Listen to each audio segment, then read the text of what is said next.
everyone. Kevin Harlan here with Steve Kerr and Clark Kellogg with Doris Burke on the sideline.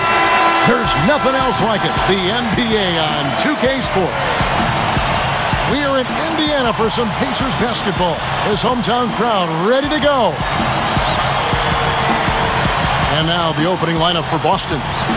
Ray Allen, Paul Pierce on the wings. Garnett out there with Brandon Bass. And it's Rondo in at point. And for the Pacers, Paul George and Danny Granger on the perimeter. West out there with Roy Hibbert. And it's Collison in at the 1 spot. Well, the sweet shooting Ray Allen last year set the record for most three-pointers made in a career. Really just a testament to how dedicated he's been to the craft of shooting the ball.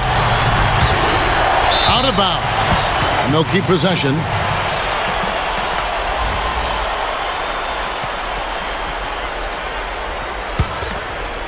Here's Pierce.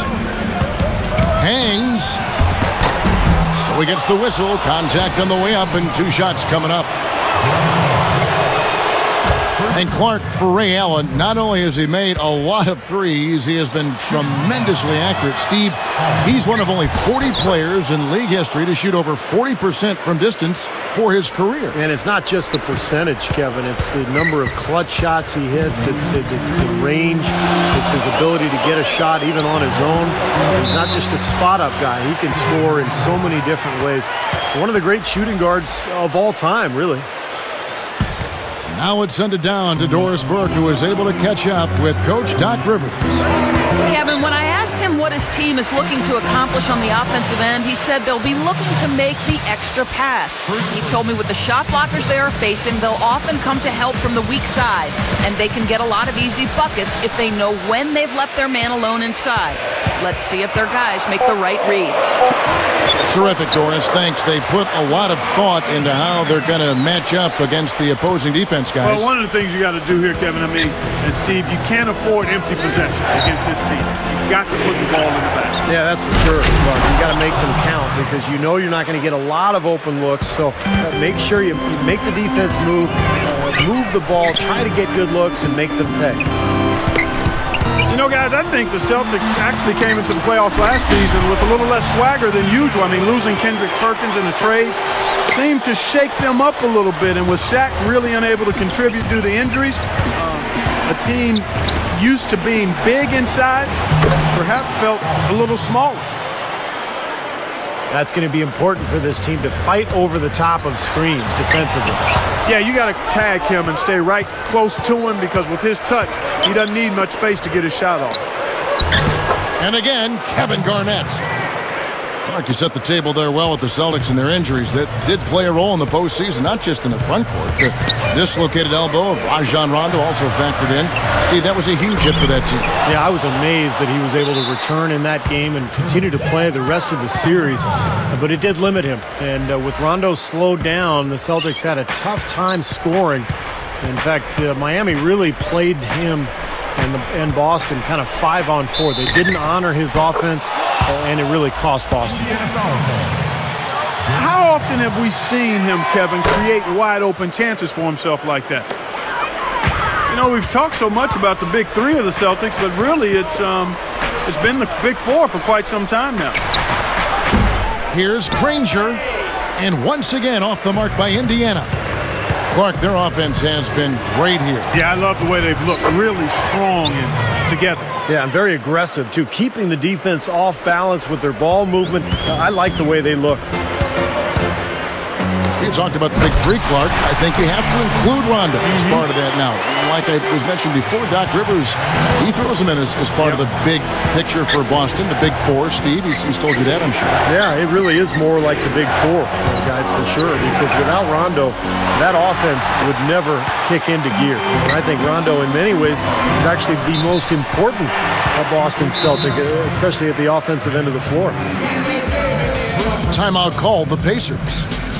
You know, I think it was really exciting for this Pacers team getting into the postseason last year for the first time in 5 years, guys. I mean, the youth helped as we saw the passion come out in that Game 4 win against the Bulls. And I thought they competed very well in that series and have some promise going forward.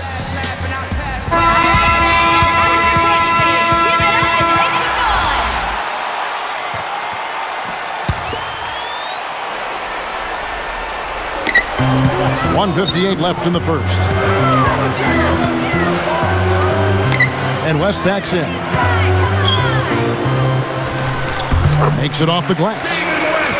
Mark, I agree with you. You know, brought the Pacers making it into the postseason. They were the 8th seed, but really did a good job against a very talented Chicago team, Steve. Yeah, very tough opponents. Anytime you're going up in that first round against a team like the Bulls as an 8th seed, you get to see what a team like that's made of. And I think a young Pacers squad really accounted for itself in a good way in that playoff run. We'll see if they can take advantage and really have a good season this year. Tyler Hansbrough's checked in for David West. Here's Allen. And here's Rondo. And he was fouled on the way up. 2 free throws now for him. Roy Hibbert picks one up. Well, I thought Rondo played well for the Celtics in their postseason run last spring. I thought he picked up and elevated his production from the regular season and had a pretty strong playoff run. Yeah, and back to Rondo, Clark. Actually upped his scoring totals during the playoffs from about 10 points, a contest to 14. First round against the Knicks, 19 and 12. Terrific. And then I'm sure you remember the gruesome dislocation of the left elbow. That was hard to watch. And what guts to come back and play in that series. Yeah, he's a tough little hombre. Steve, you had to appreciate that performance. Oh, boy, he was really something to watch, Kevin. With that injury, to continue to compete in that series against Miami, you could tell he was hurting, but he still brought it every night. And he gave a great performance given what he was going through. Now here's Allen. 5 to shoot. And it's going to be a 3-second call.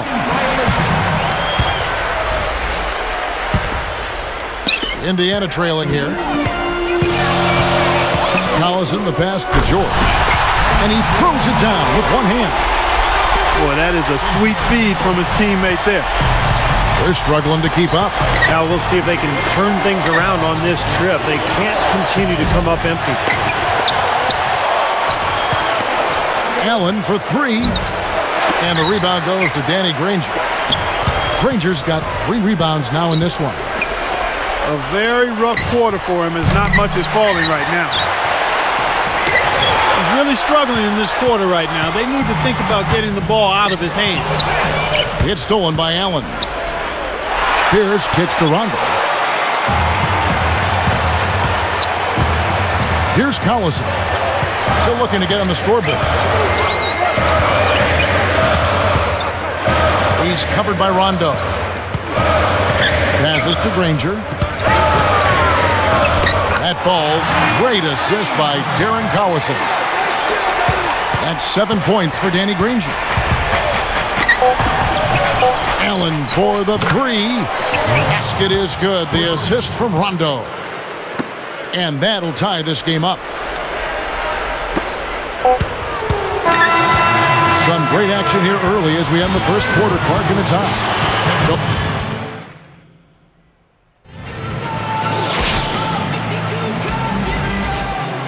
Welcome back, folks. We have a close game here at the start of the second quarter of play.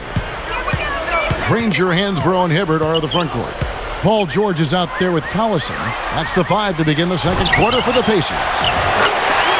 And they're able to recover. Hits the bucket. Hibbert's got the second quarter going with the first basket of the period for the Pacers. And let's catch up with our sideline reporter, Doris Burke. Doris, over to you. Kevin, Ray Allen's work ethic is the stuff of legend. He noticed when practicing coming off screens that he was better turning right because his dominant right eye locked on the rim faster. So he made a quick adjustment by turning his head faster when moving left. He said shooting becomes much easier because I know where I needed to be quicker. Guys, like a true technician, he's always looking for a way to refine that stroke. He's something else, Doris. Thanks. You can see the way he breaks it down, almost scientifically. I mean, his great shooting is no accident. Hansbrough against Johnson. Here's Granger. And there are the Pacers with another bucket. Well, that makes 5 of their last 6 makes coming from inside. Yeah, really focused on getting the ball into the paint because they're taking advantage of very porous defense down there. Rondo is screen on Granger. Here's Allen, and it's good. Fought through contact, hits the shot. He'll go to the free throw line. Again, they attack the hoop from the lane, and it's been really good to them. Yeah, they're getting whatever they want down there. That's 4 of their last 5 buckets coming in the paint area. And a change here for the Pacers. West is checked in. Well, the Pacers have a reputation of being an up-tempo run-and-gun team, but last season they were just in the middle of the pack in fast break points. They were really more of a defensive club than anything.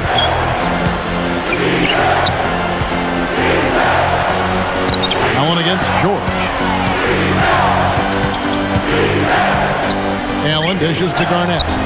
And he finishes nicely on the layup. Garnett's got 6. Steve, let me go back to the Pacers and give you a number. You touched on their defense. You did. It ranked 12th best in the league last season. Clark, that's a good place to build. That's a nice place to build and a really nice improvement from the prior year. I like Granger as a two-way player. He's pretty good defensively when he's locked in. Collison is quick and can be a factor pressuring the ball. And the big guy, Roy Hibbert, made the greatest strides, being able to defend the paint without fouling. And the Pacers call time here. Well, we all know Rajon Rondo is among the fastest players in the NBA, but he's really the only Celtic who wants to get out and run. This is more of a half-court team. In fact, Boston finished in the bottom 10 in the league in fast break points. Some changes for Indiana. Dante Jones, he's checked in for Granger. And it's Barbosa in for Paul George. Here's Collison, looking for his first bucket of the game. And Steve, you're talking about the Celtics and the slower pace, bottom 10 in fast break points. Clark, I guess that's often the case for more veteran teams. They don't want to get into a track meet. Yeah, I think they've got to be more efficient in terms of how they massage offensive possessions. I mean, you look at Rondo, who is an absolute burner, but the rest of the starting unit probably better suited to a half-court game. And it'll be interesting seeing how the Celtics go forward because Rondo moving into his prime and obviously more effective in an up-and-down game. Will the Celtics acquiesce to who he is and what his best type of game is as they go forward? Rondo is whistled for reaching in. That's foul number 2 for him. Barbosa, a screen on Rondo. Out of bounds. They'll keep possession.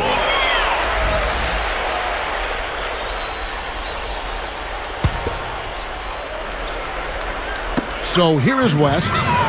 It's Leandro Barbosa on the wing. Clock at 6. Shoots. And David West, the bucket on the assist by Barbosa. West has got 6. Another good pass, and their offensive execution has been impressive, to say the least. The last 4 field goals have been assisted. Yeah, passing has kept the defense off balance, but to get assists, you got to make the shots. Here's the pass to Garnett. Picked up by Hibbert. And that one's good. 8 points for Garnett. 3 of their last makes coming off assists. Yeah, they're moving the ball as well as I've seen them in quite some time. I thought Kevin Garnett really bounced back last season and looked better physically. I remember the knee issues have been a problem over the years, but looked great last year and is always the key to that Celtics defense. Pierce inside the three-point line, and there are the Celtics with another basket. It looks like he's finding his touch now because the shots are starting to fall.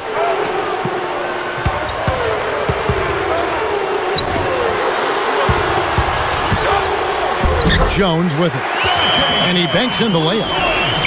And for Kevin Garnett, among active players, the second most career minutes played after Jason Kidd. So Clark, he's got some miles on that odometer. Yeah, he does. But last season, he upped his numbers across the board, Kevin. I mean, he may not play till he's 40, but with his size and fire for the game, I think he's still got plenty in the fuel tank. And then Hibbert with the dunk. He may lack grace, but his length makes up for it. He can still throw it down now. Well, you don't have to be a fantastic leaper when you're his size. Well, it's too bad because with a little more athleticism, can you imagine how dangerous he'd be underneath the boards?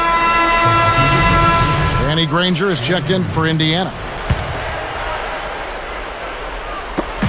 27 seconds left to play here in the half.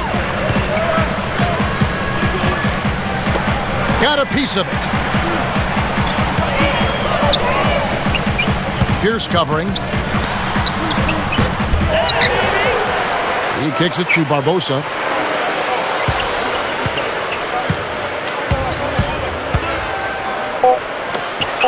Granger from outside, and the shot is good. Granger's got 7 points for the quarter.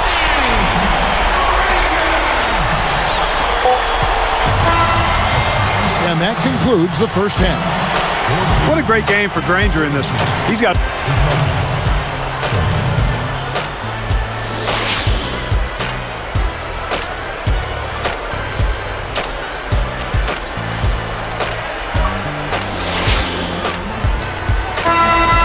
Here we go now, the start of the third quarter, welcoming you back in a closely contested first half so far.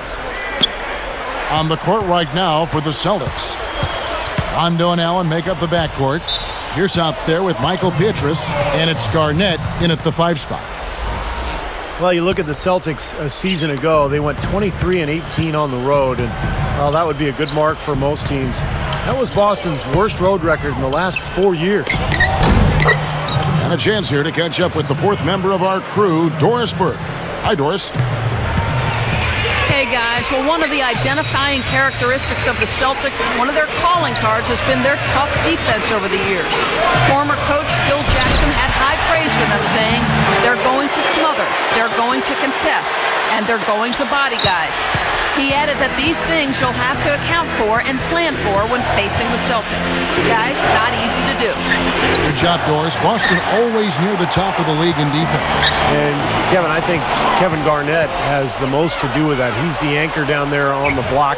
And as a team, they've put together one of the best defensive units in the NBA the last few years surrounding Kevin Garnett. Steve, just talking about that Celtics road record. Do you think, Clark, that is something to be concerned about, 23-18 away? Kevin, probably not. I mean, on their overall record, they gained 6 wins from the previous season. If there's any concern for the Celtics, it's probably the question of age and how much do the big three have left in the tank. But it is interesting when you think about it.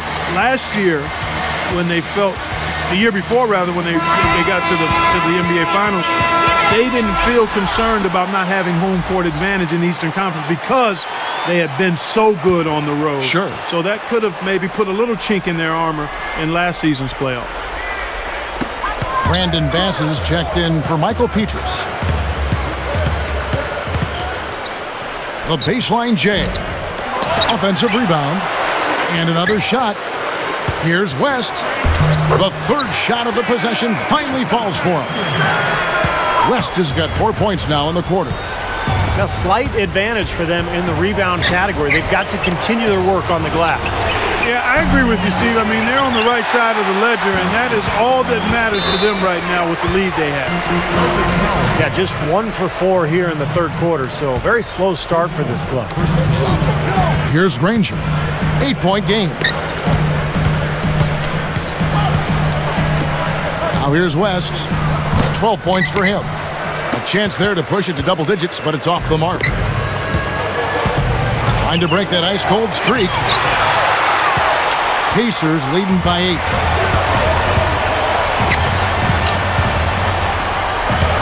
Granger kicks to George. This one for 3. That's good. George has got 5 now. Yeah, they're finding the open man. Unselfish play. I like it.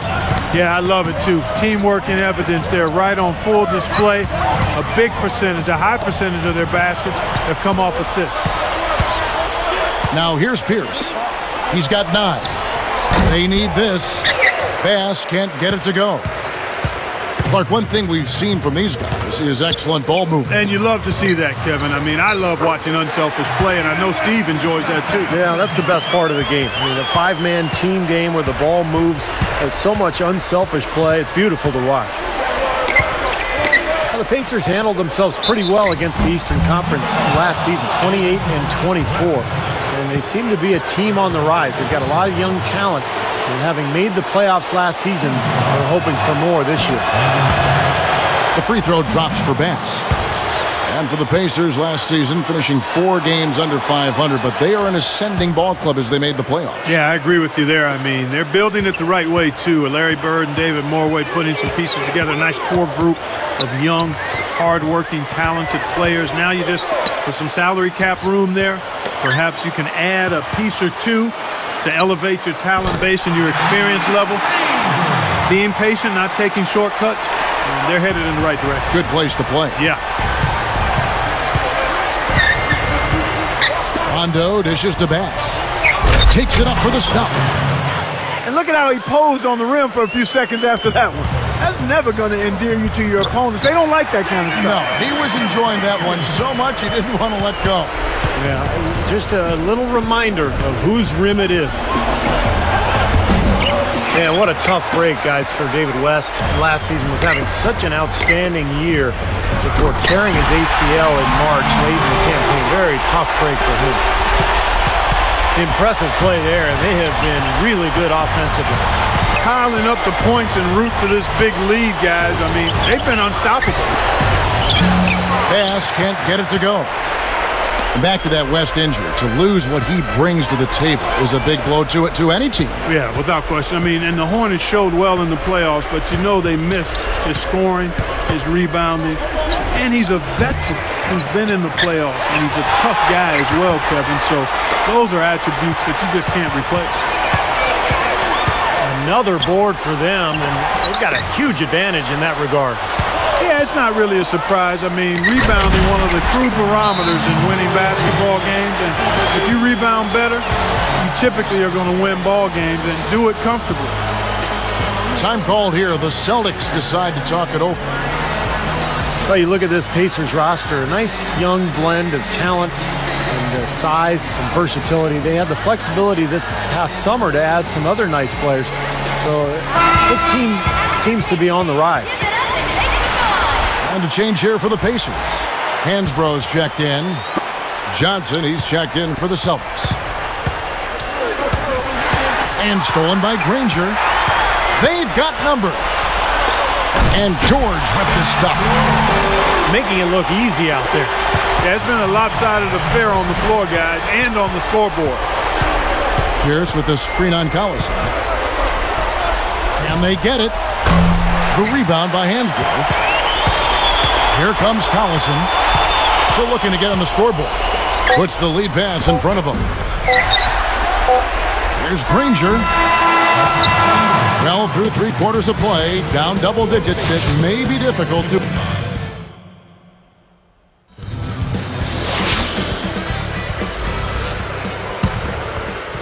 Here's Rondo. And you know, as Steve was just saying about the youth and options for this Indiana team, we were already able to see some of that impact in last year's playoffs. And that was so important, Kevin, for the team to get to the playoffs, to be able to show the fans that passion and hard work and competitive spirit and promise of the young players. And I think for the fans, it was a case of everybody starting to see that there's new hope in store for the Indiana Pacers going forward. Our fourth quarter action underway, presented by Gatorade. All fueled up and ready to go. Let's reset the lineups. And so in the game for the Pacers, Granger, Hansbrough, and Hibbert are the front court. Collison is out there with Paul George. Just 5 on the clock. The shot by Pierce will not go. That's exactly where they wanted to go with the ball, even though he didn't finish. A nice shot by George. Celtics trailed by 19. Some firepower, Clark and Steve, from this offense. Yeah, Kevin, how about the air of confidence? I mean, they really look like they believe in what they're doing. Yeah, a little swagger here from this team. They're in a nice groove. And they have a huge advantage on the boards. Well, this has been one-sided so far, both on the rebounding side and the scoreboard. Now, here's Hansbrough. George. Outside Collison. It's stolen by Rondo. Boy, good anticipation. A solid play to pick off that entry pass. And they call the 8-second violation. Too much time getting it up court. David West, he's checked in for Tyler Hansbrough. And a change for the Celtics. Brandon Bass is checked in for Johnson. Here's Collison. He's picked up by Rondo. Three-pointer, Granger. That falls. Great assist by Darren Collison. Even in transition, a wide open three is tough to pass up. Here's the pass to Bass. Up with it. Goes up strong with one hand and flushes it down. He's a bit short for the power forward spot, but his great leaping ability more than makes up for it. Pacers leading by 20. Here's West, and it goes as the official calls the foul. Count it. He'll shoot one more at the free throw line. Well, we all know what a fiery, competitive team the Celtics are, with Kevin Garnett in particular. And that's one of the reasons they were second in the NBA in technical fouls last season. Now here's Allen. Granger gets the reach-in call. That is his first foul of the game. Now a timeout called by Boston. And so speaking of the Celtics, you know, some have said, Clark, that they go overboard getting into it with other teams, players. And that wasn't your game, but take us inside that whole world of the players. You know what? I don't know if the Celtics do it any more than any other teams. I mean, Kevin Garnett is very demonstrative, has been since he's been in the league, and that intensity sometimes spills over. And I always felt that you had to be who you were. You couldn't try to fabricate something that wasn't part of your natural makeup. So if you are a guy that's verbal and a jaw-jacker, then you've got to do it within the parameters of what's going on in the game. If you're not, then you can't be that to try to improve your performance. So I've always said, like the young folks do, you know, do me, be you, you know? George Hill's checked in for Dante Jones. Shoots. Hill, no good. You know, with very little defense there, that's a shot he should be taking and making. Here's Pierce, and it's good, coming on the assist by Rajon Rondo. And that's 11 points for Paul Pierce. Pushes up, and David West, the bucket on the assist by Collison. Well, he just does so many things well out there. A true pro, a professional display he's put on here. Rondo kicks to Bass. Basket is good. The assist from Rondo. Rondo's got assist number 8 here in this one already. Collison dishes to West, and he jams it after taking the nice feed on the run. Well, you can put this one in the W column. I mean, this is locked up now. Yeah, I agree with you, Steve. I mean, they closed this game out exactly like they needed to. And again, Paul Pierce. Pierce has got 4 points this quarter. Something has to change, guys. That's 10 straight points coming in the paint against this team. Well, they got to collapse in there, and everybody's got to be conscious of it. It's a team effort in protecting the paint. Control the ball, and then everybody's got to get in there and keep the defense locked down. And the Pacers call time here. He wants to make a few adjustments out there, and he's running through those with his team right now. Danny Granger is checked in for Indiana. Paul George comes in for Leandro Barbosa. Here's Granger. West inside. 1:30 left in the game. Pierce the pass to Bass. Up and in on the layup. Bass has got 10 points here in the second half. Offensively, just hammering away in the paint. And that's 10 straight points inside, too. Foul called that time on the way up. That'll give him 2 chances at the free throw line here. You know, Roy Hibbert was taken 17th by the Pacers back in 2008. Granger was the 17th pick in 2005. Both have proven to be good acquisitions for Indiana. Back to Hibbert, Clark, a 7-2 pivot. He's got soft hands, rebounds, can score inside, and has a nice hook shot. And Steve, you even were telling me before the game he can even step back for a jumper that you would respect. Yeah, he can knock it down from long range, Kevin. And he's an underrated passer, too. The Pacers really ran a lot of offense through him. So this is a young kid who's really developing into a solid center in this league. Time called here. The Celtics decide to talk it over. They're down by 19. 1:06 left in the fourth quarter.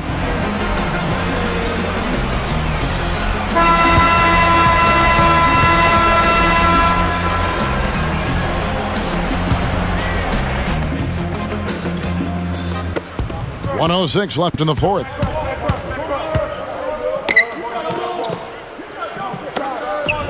Garnett kicks to Pierce.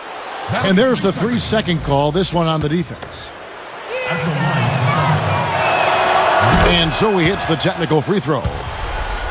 Ray Allen is such a talented player. Had those early years in Seattle where he was brilliant. but in Boston, he really found a role on a great team. Here's Rondo.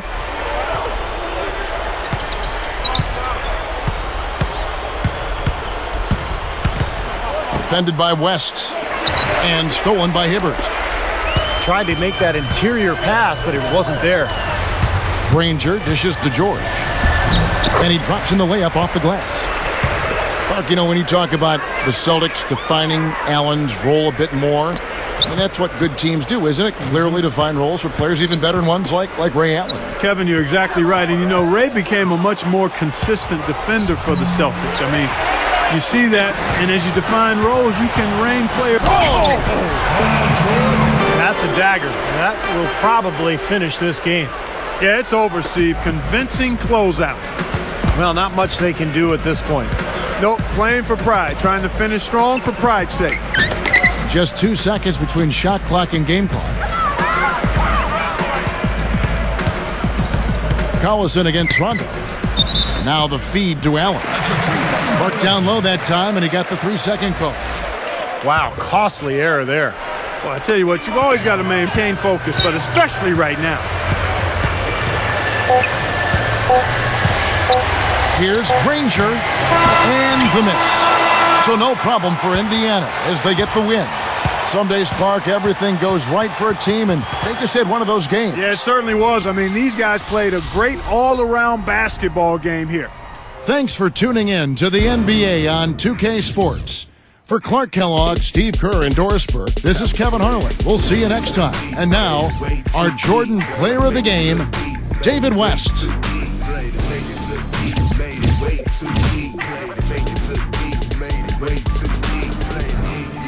Can't walk a day inside my size 12. Not mentally.